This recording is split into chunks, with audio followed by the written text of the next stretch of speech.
नमस्कार शेतकरी बांधवांनो, मागील व्हिडिओमध्ये काही शेतकऱ्यांनी आपल्या कमेंट बॉक्समध्ये सुचवलं होतं की येणारा व्हिडिओ कृषी अवजार बँक या विषयी बनवा. त्या अनुषंगानं आजच्या व्हिडिओमध्ये आपण कृषी अवजार बँक या घटकाविषयी सविस्तर माहिती पाहणार आहोत. कृषी विभागाकडून कृषी अवजार बँक या घटकांतर्गत शेतकऱ्यांना अनुदान दिलं जातं. मग कृषी अवजार बँक मध्ये नेमकं काय आहे? तर कृषी अवजार बँक मध्ये एक ट्रॅक्टर आणि ट्रॅक्टर चलित यंत्र या सर्वांना मिळून आपण कृषी अवजार बँक असं म्हणतो. मग या कृषी अवजार बँकेमध्ये शेतकऱ्यांना कोणत्या यंत्रांची खरेदी करणं गरजेचं आहे? तर यामध्ये शेतकऱ्यांना एक ट्रॅक्टर आणि किमान 3 ट्रॅक्टर चलित यंत्रांची खरेदी करावी लागणार आहे. एखादी वेळी असे होणार आहे की शेतकऱ्याकडे अगोदरपासूनच ट्रॅक्टर उपलब्ध आहे, मग अशा वेळी ट्रॅक्टर खरेदी नाही केली तरी सुद्धा चालेल. मग यावेळी ट्रॅक्टर चलित किमान 3 यंत्र किंवा 3 पेक्षा जास्त अनुदान मर्यादेमध्ये 3 किंवा 3 पेक्षा जास्त यंत्रांची शेतकरी खरेदी करू शकतात. त्याचबरोबर कृषी अवजार बँक या घटकांतर्गत शेतकरी ड्रोन याची सुद्धा खरेदी करू शकतात. सुरुवातीला राज्य शासनाचा या योजनेमागचा उद्देश आपण समजून घेऊया. पहिला उद्देश सांगायचा झाल्यास राज्याचा बहुतांश भाग कोरडवाहू आहे. त्याचबरोबर राज्यातील बरेच शेतकरी अल्पभूधारक आहेत.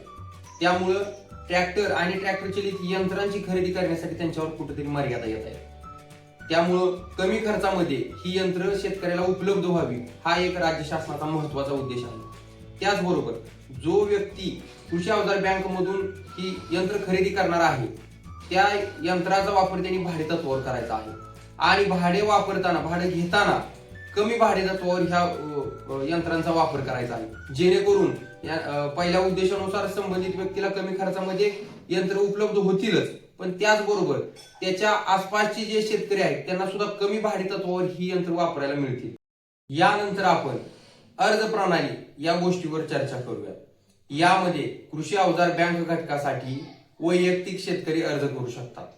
त्याचबरोबर शेतकरी उत्पादक कंपनी, शेतकरी गट या माध्यमातूनही शेतकरी या ऑनलाईन पद्धतीने अर्ज करू शकतात. अर्ज करताना शेतकऱ्यांना 10 लाखापासून अधिकच्या रकमेसाठी कृषी अवजार बँक या घटकासाठी निवड करायची आहे. यामध्ये निवड होताना प्रथम अर्ज प्रथम प्राधान्य या पद्धतीने शेतकऱ्यांची निवड होते. या आपल्या युट्यूब चॅनलच्या माध्यमातून मी सर्व शेतकऱ्यांना आवाहन करतो की आताच्या निवड यादीमध्ये ज्या शेतकऱ्यांची निवड झालेली नाही, काही लोकांनी अर्जही केलेले नाही, परंतु येत्या काळामध्ये त्यांना या यंत्रांची अनुदानावर खरेदी करायची आहे, तर त्यांनी त्वरित अर्ज करावे, जेणेकरून पुढील निवड यादीमध्ये त्यांची प्रथम प्राधान्याने निवड होईल. यानंतर आपण निवड झाल्यानंतरची प्रक्रिया समजून घेऊया. कृषी अवजार बँक या घटकाअंतर्गत ज्या शेतकऱ्यांची निवड झालेली आहे त्या शेतकऱ्यांनी त्यांना जी यंत्र खरेदी करावायची आहे त्या सर्व यंत्रांचे कोटेशन, टेस्ट रिपोर्ट आणि संबंधित डीलरचं डीलर सर्टिफिकेट या 3 गोष्टींची ऑनलाईन पद्धतीने अपलोड करावी लागणार आहे. त्याचबरोबर कृषी अवजार बँक या घटकाचे एक हमीपत्र आहे ते पण सादर करणं गरजेचं आहे. ते हमीपत्र सादर करताना ते बॉन्ड पेपरवर सादर करणं बंधनकारक असणार आहे. त्याचबरोबर शेतकऱ्यांनी कोणती यंत्र यामध्ये खरेदी करायची असं कुठे उल्लेख आहे का? तर मार्गदर्शक सूचनेमध्ये तुम्ही असे कोणते विशिष्ट अवजारे खरेदी केली पाहिजेत असा कोणताही उल्लेख नाही. परंतु आपण आपलं क्षेत्र ज्या ठिकाणी आहे त्या ठिकाणच्या पीक परिस्थितीनुसार शेतकऱ्यांनी यंत्राची खरेदी करावी. म्हणजे एखादं पीक आपल्या पीक क्षेत्रामध्ये नाही, परंतु अशा क्षेत्रामध्ये त्या यंत्राचा आपण समावेश अवजार बँकेमध्ये करू शकणार नाही. त्याचबरोबर या यंत्रामध्ये तुम्ही स्वयंचलित अवजार जसं की पॉवर टिलर पासून ते मळणी मशीन यापर्यंत कोणतंही यंत्र खरेदी करू शकता. फक्त पूर्वसंमतीपूर्वी ज्या यंत्रांची तुम्ही quotation, test report, dealer certificate upload केलेली आहे ती यंत्र तुम्हाला खरेदी करावी लागणार आहेत. ह्याच्या व्यतिरिक्त तुम्ही इतर यंत्र खरेदी करू शकणार नाही. त्याचबरोबर ज्या कंपनीच्या ज्या मॉडेलचं तुम्ही कागदपत्र अपलोड केली आहे तोच मॉडेल तुम्हाला खरेदी करावा लागणार आहे. म्हणजे असं समजूया की ट्रॅक्टरचं तुम्ही महिंद्रा ट्रॅक्टरचा एखादा आपण कोटेशन अपलोड केलेला आहे आणि तुम्हाला पूर्वसंमतीनंतर महिंद्राचा तोच ट्रॅक्टर तोच मॉडेल खरेदी करावा लागणार आहे.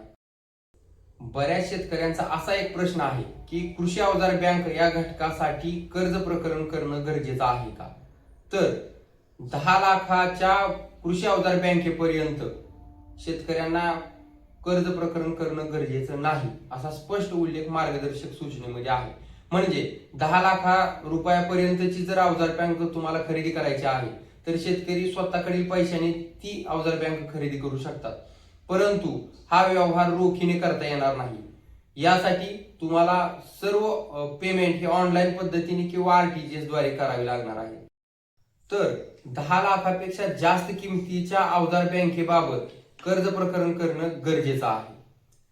त्याचबरोबर ह्याचं अनुदान सुद्धा कर्ज असणाऱ्या खात्यावरच वर्ग केले जाते.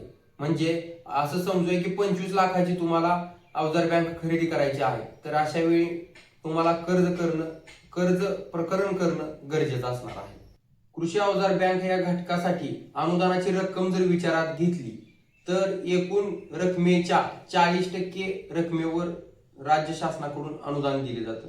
म्हणजे जर 10 लाखाची कृषी अवजार बँक असेल तर जास्तीत जास्त 4 लाख रुपये एवढी किंमत 4 लाख रुपये एवढी रक्कम शेतकऱ्याला अनुदान म्हणून मिळू शकते. त्याचबरोबर अवजार बँक या घटकातून जर शेतकऱ्यांना ट्रॅक्टर खरेदी करावायचा झाल्यास यामधून अनुदानाची रक्कम जास्तीत जास्त मिळते. म्हणजे 1.60 लाखापासून ते जास्तीत जास्त 6,50,000 त्याच्या HP आणि त्याच्या 2 व्हील 4 व्हील या अनुषंगाने ही रक्कम ठरवली जाते. जर तुम्ही DBT मधून फक्त ट्रॅक्टरच खरेदी करणार असाल तर 1,25,000 पेक्षा जास्त रक्कम तुम्हाला ट्रॅक्टर मध्ये अनुदान म्हणून मिळू शकत नाही. परंतु अवजार बँकेमधून ट्रॅक्टरसाठी जास्तीत जास्त रक्कम मिळते. या व्हिडिओमधील माहिती आपणास कशी वाटली हे कमेंट बॉक्समध्ये कळवा. त्याचबरोबर नवीन व्हिडिओ कोणत्या विषयावर बनवता येईल हे सुद्धा आम्हाला कमेंट बॉक्समध्ये सुचवा. आणि अशाच नवनवीन व्हिडिओसाठी आपल्या YouTube चॅनेलला सबस्क्राईब करा. तुर्तास थांबूया. धन्यवाद.